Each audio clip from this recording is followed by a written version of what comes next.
এখন ভেজালের দুনিয়ায় খাঁটি জিনিস পাওয়া কিন্তু খুব মুশকিল। যতই সে বলুক না কেন যে এটা খাঁটি, কিন্তু আসলে কিন্তু তার মধ্যে কিছু না কিছু ভেজাল মেশানোই থাকে।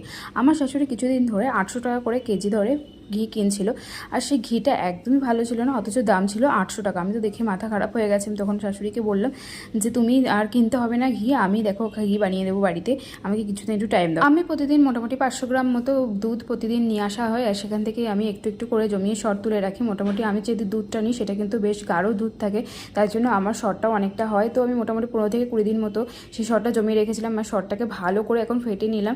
ফেটিয়ে নেওয়ার পর আমার যেহেতু সরটা একটু পাতলা হয়ে গেছিলো, আমি ডাইরেক্ট দিয়ে দিলাম কড়াইয়ের মধ্যে। যদি একটু থিক হতো তাহলে আমি জল দিয়ে তারপরে ঘিটা মানে মাখনটা করে নিতাম।